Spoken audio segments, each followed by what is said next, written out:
नमस्कार दोस्तों, मैं हूँ पंडित द्रोणाचार्य शास्त्री और आप देख रहे मेरा YouTube चैनल आयुष होगी, जहाँ पर आज हम बात करेंगे आयुर्वेदिक जो ग्रंथ है, चाहे चरक संहिता हो, सुश्रुत, कोई भी पुराने ग्रंथ उठाएंगे तो वहाँ संस्कृत के शब्द मिलते हैं, है ना, संस्कृत के श्लोका वगैरह मिलता है। तो वहाँ पर कुछ स्पेसिफिक वर्ड होते हैं, उससे काफ़ी लोग कंफ्यूज हो जाते हैं। जैसे आज हम ये दो शब्द के ऊपर बात करेंगे। पहला शब्द है संग। तो हम आज समझेंगे संग है क्या चीज, संग से शरीर में किस तरह के व्यवस्था शरीर के अंदर होता है। और दूसरा शब्द है आवरण। तो आवरण है क्या चीज और शरीर में आवरण होने से क्या होता है। कुछ लोग संग और आवरण दोनों को एक मानते हैं। उनका मानना है कि संग और आवरण कोई अलग चीज नहीं है, एक ही चीज है। तो मैं इसके भिन्नता आपको समझाऊंगा और स्पष्ट इसकी भिन्नता है।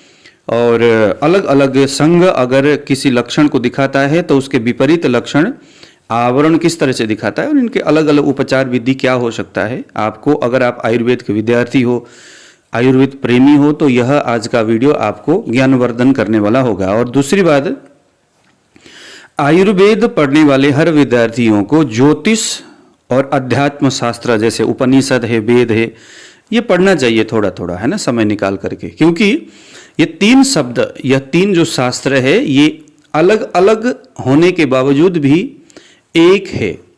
अलग अलग होने के बावजूद भी एक है। आयुर्वेद के ग्रंथों में पढ़ने पर जो जिन शब्दों का, जिन भावों का अर्थ आपको कभी समझ में आया ही नहीं और आप कंफ्यूज बने रहे, सवाल दिमाग में घूमता रहा, उस प्रश्नों का जवाब आपको ज्योतिष से मिलेगा। हाँ, ऐसा होता है। और आयुर्वेद, ज्योतिष, इनके सवाल कुछ ऐसे जहां हम कंफ्यूज हो रहे थे, उसका जवाब हमें धर्मशास्त्र से मिलता है। क्योंकि ये एक दूसरे के पूरक माने गए हैं। इसकी कमी को वो पूरा करेगा और उसकी कमी को वो पूरा करेगा। तो इसको ध्यान में रख करके मैं हमेशा अपने विद्यार्थियों को, जो अभी हमारे यहाँ नाड़ी परीक्षण और चरक सीखते हैं, उनके लिए आज से स्पेशल मेडिकल एस्ट्रोलॉजी की क्लास हमने संचालन करने के लिए सोचा है। काफ़ी स्टूडेंट है जो इसको पढ़ने के लिए एकदम प्रेरित है और एकदम वो, है ना, लालयित है। तो आप भी अगर ज्योतिष पढ़ना चाहते हैं, आयुर्वेद को बेसिक बेहतरीन समझने के लिए, तो ज्योतिष में मैं आपको 7 दिन तक फ्री ऑफ कॉस्ट आपको मैं एंट्री दूंगा ऑनलाइन क्लास में। आप आइए और ध्यान से सुनिए और समझने का प्रयास करें। अगर समझ में आ गया तो ये 3 महीने का कोर्स है, तो कंटिन्यू आप कोर्स में आप आगे रहिए पैसे जमा करके।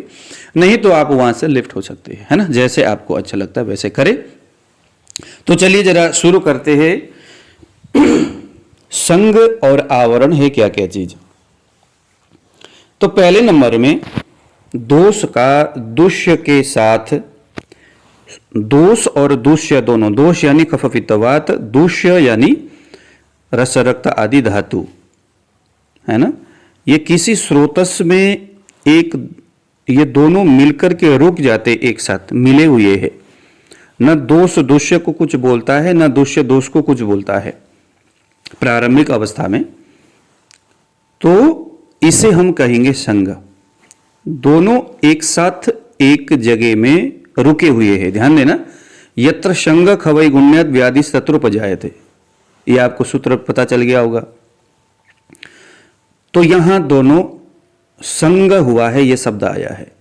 तो संग होने से व्याधि उत्पन्न होता है, यह भी सूत्र आपको समझ में आया होगा। तो अभी संग हुआ है, तो जस्ट संग होने से उसी वक्त तो व्याधि नहीं होगा। यह व्याधि के पूर्व रूप आपको कुछ दिख सकता है, लेकिन व्याधि अभी नहीं। लेकिन आवरण इससे भिन्न है। आवरण दोषों का, जैसे कफ पित्त वात में से कोई एक या कफ ले लो, उसने पित्त को या वायु को, है ना, दोषों को हो गया या दुष्यों को, किसी धातु को रोक दिया, बीच में आवरण किया। अब आवरण का मतलब है, आवरण क्या है, आवरण का मतलब ढक जाना, रोक देना, ब्लॉक करना। जब ब्लॉक करता है कोई, तो वहां पर समस्या होती है, वहां दिक्कत होता है कि जबरदस्ती बलपूर्वक किसी चीज को कोई रोक रहा है, तो वहां पर बल लगेगा रुकने में या रोकने में। तो एक कंडीशन हो गया आवरण, और संग दूसरा कंडीशन हो गया। पहले स्टेज की बात हुई। अब दूसरे स्टेज में हम क्या बात करेंगे? जब संग होता है एक स्थान में, किसी भी जगह में, मान लीजिए कि मानस व स्रोतस में संग हुआ। अगर संग हुआ है तो एक देशीय वृद्धि और अन्य देशीय क्षय होता है। इसका मतलब हो गया संग होने से एक देशीय एक स्थान में वृद्धि होगा और दूसरे स्थान में हो सकता है उसके अगले भाग में, जहां संग हुआ है अगले भाग में वृद्धि अगर हुआ तो पिछले भाग में क्षय होगा। क्षय यानी कमजोर हो जाएगा, पिछला भाग, पिछला स्पेस कमजोर हो जाएगा, वहां के स्रोतस एकदम उसमें वीकनेस आएगी, वहां के रस रक्त आदि सूख जाएगा, और उसके अगला जो स्पेस है वहां पर वृद्धि होगा, वहां पर चीजें बढ़ेंगे। जैसे आप देखते होंगे गुल्म, रक्त गुल्म, आप देखते होंगे बवासीर, ये सभी भी संग हो सकता है, लेकिन उसके जस्ट विपरीत दिशा में वहां के जो परमाणु है, वहां के जो स्रोतस है वो सूखे हुए होंगे। यह हो गया संग। ऐसे पेशेंट आते हैं बहुत सारे। दूसरे नंबर में देख लो, अगर यही हाल आवरण के रूप में होगा तो क्या होगा? आवरण के रूप में यहां क्या होता है कि दोनों इकट्ठे हो गए, अब एक ने दूसरे को रोका है ना। अब यहां जो आवृत है, जो आवृत है, जिसने रोका है,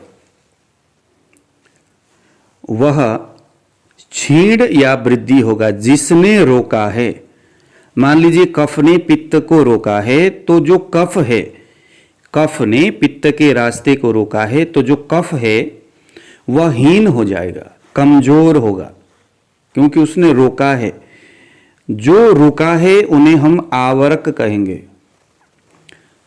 तो जो रुका है, जैसे मान लो कफ ने पित्त को रोका है तो पित्त यहां आवरक हुआ।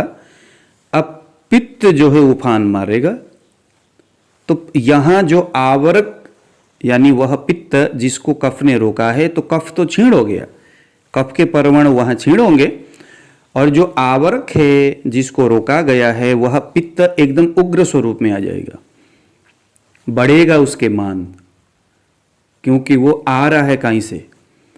कफ एक देशीय है और पित्त यहां अन्य देशीय है, बाहर से आया है, उसके रास्ते को एक देशीय इस कफ ने रोका है, तो कफ क्षीण हो जाएगा और पित्त बढ़ेगा।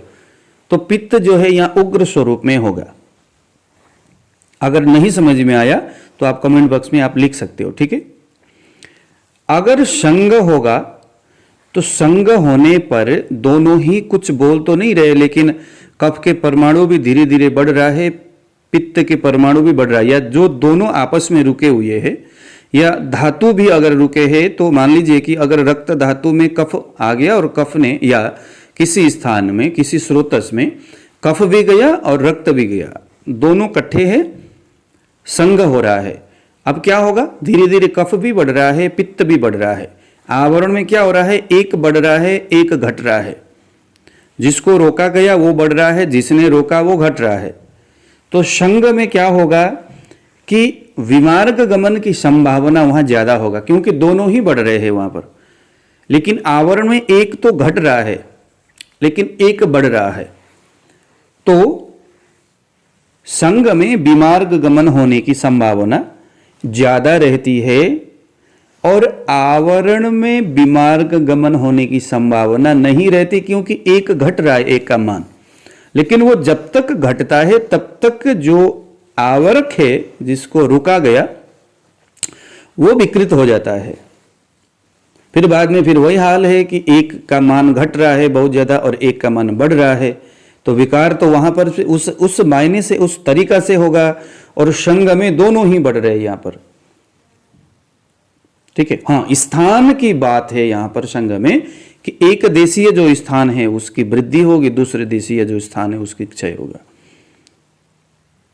अगर हम चिकित्सा विधि की बात करेंगे, जब आपको मालूम पड़ा कि भाई ये जो है संग हुआ है, तो यहां आपने दीपन पाचन करके उस संग करने वाले दोष को समन करने का प्रयास करना है। अगर आवरण हुआ है तो यहां आवरण का चिकित्सा करना है। ज्यादातर आवरण में जो आवरक है उसकी चिकित्सा की जाती है। तो जो आवरण करने वाला है, रोकने वाला, उसके वृद्धि करने, उसको सामान्य स्थिति में लाना है, और जो आवरक है उसको भी शांत करने का प्रयास यहाँ किया जाना चाहिए। तो हर तरह के जो व्याधि है वो संग और आवरण इन दोनों के आधार पर तय होता है। तो इसी तरह के विचारों को आगे कुछ और ऐसे ही शब्दों को लेकर के मैं आपके सामने उपस्थित रहूंगा। मेरे इस वीडियो को, इस बातों को अगर आपको अच्छा लगा तो निश्चित आप मेरे चैनल को सब्सक्राइब करें। अगर आप आयुर्वेद और ये सारी चीज़ें सीखना पढ़ना ऑनलाइन के माध्यम से चाहते हैं तो आप हमें 8699175212 इस नंबर पर आप मैसेज करें। आपके साथ बैठेंगे, बात करेंगे। ऑनलाइन क्लास में और भी बहुत सारे स्टूडेंट हैं, साथ में आप भी मिलिए और इस तरह के आयुर्वेदिक जो विचार है, जो शब्द है, जो अवधारणा है, उसको समझ करके हम अपने चिकित्सा को एकदम तीक्ष्ण बनाने का, यानी एकदम तीखा, एकदम परिकल्पना से युक्त बनाने का हम प्रयास करेंगे। तो दीजिए विदा, नमस्कार।